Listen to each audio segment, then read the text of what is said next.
देखिए 12th के बाद आपको क्या करना चाहिए। अगर आप 12th पास कर चुके हैं तो ये वीडियो को पूरा देखिएगा, आपको समझ में आ जाएगा कि आपको क्या करना चाहिए।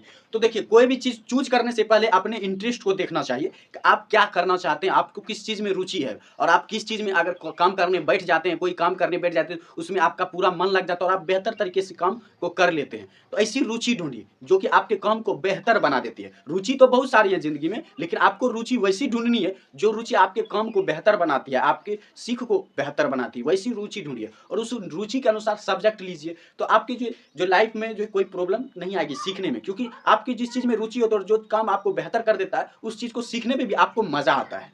तो इसलिए आप चलते हैं, अगर आप साइंस के विद्यार्थी हैं तो आप बीएससी कर सकते हैं, आर्ट्स के विद्यार्थी हैं तो बीए कर सकते हैं और कॉमर्स के विद्यार्थी हैं तो बीकॉम कर सकते हैं।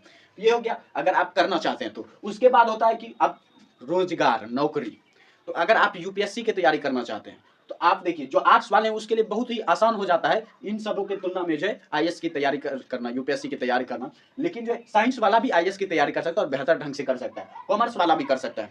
इसलिए यूपीएससी जो है तीनों कर सकता है, चाहे बीएससी कर लें आप, बीए कर लें या बीकॉम कर लें, आप जो है आराम से आईएएस का एग्जाम दे सकते हैं, आईपीएस का एग्जाम दे सकते हैं, आईएफएस का एग्जाम दे सकते हैं, यूपीएससी का हर कैटेगरी का आप एग्जाम दे सकते हैं, क्योंकि उसके लिए सिर्फ बैचलर डिग्री चाहिए। उसके लिए सब्जेक्ट मान्यता नहीं रखता कि आप किस सब्जेक्ट से जो है पास करें किए हैं। उसके बाद आता है कि अगर आप बीएससी कर लेते हैं तो डिफेंस सिस्टम आपके लिए बहुत ज़्यादा आसान हो जाता है। और डिफेंस सिस्टम में एनडीए हो गया, नेवी हो गया, एयरफोर्स हो गया, ये खास करके ये 3 कैटेगरी के जो नौकरी हैं, एनडीए, नेवी, इंडियन एयरफोर्स, इन तीनों में साइंस बहुत ज़्यादा पूछे जाते हैं और साइंस लेवल पर ये एग्जाम में बहुत ज़्यादा होते हैं। इसीलिए जो आपको जो अगर साइंस से अगर आप करते हैं, बीएससी करते हैं, तो इसके लिए जो नेवी, इंडियन एयरफोर्स, ये सब एग्जाम आपके लिए आसान हो जाएगा। लेकिन आर्ट्स वाले के लिए आसान जो होता है आर्मी होता है, थल सेना की जितनी भी कैटेगरी वाली नौकरी होती है, थल सेना जो आर्ट्स वाले के लिए बहुत ज़्यादा आसान होता है आर्मी में।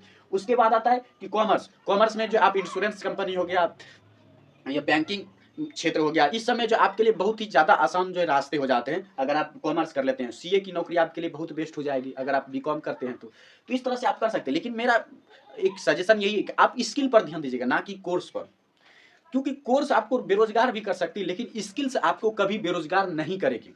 अगर आप कोई चीज़ बेहतर ढंग से सीख लेते हो, कोई स्किल है आपके पास, तो वो आपको कभी बेरोजगार नहीं देगी, बेरोजगार नहीं बनाएगी, वो आपको सरकार के भरोसे बैठने के लिए नहीं रखेगी। और अगर आप सिर्फ कोर्स पर ध्यान देते हैं तो आप एक दिन ना एक दिन बेरोजगार हो जाएंगे, काहे कि सरकार जो है सब पर ध्यान देने वाली कभी है नहीं। ये नेता जो है आपको ऐसे ही बेरोजगार बनाते रहेंगे और लड़ाते रहेंगे।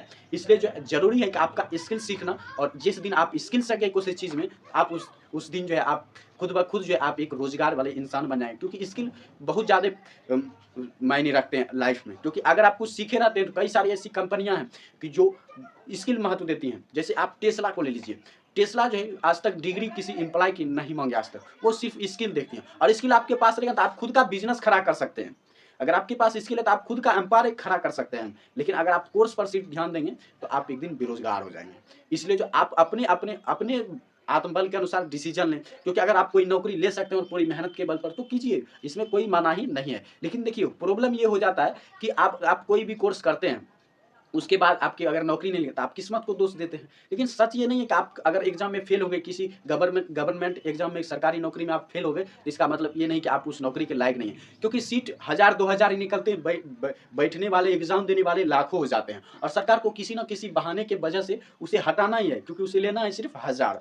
तो इसलिए ऐसा थोड़ी है कि 1 लाख में एग्जाम दिया और 1000 लोग नहीं पास किया, 1000 लोग नहीं पढ़ा था, पढ़ा बहुत था, 10,000 तो कम से कम पढ़ ही लेते हैं 1 लाख में। लेकिन फिर भी जो पढ़ने वालों को भी छांट दिया जाता है, क्योंकि उसे सिर्फ लेने हैं 1000 और यहीं पर किस्मत पनप जाती है कि यार मेरी किस्मत तो ही खराब है।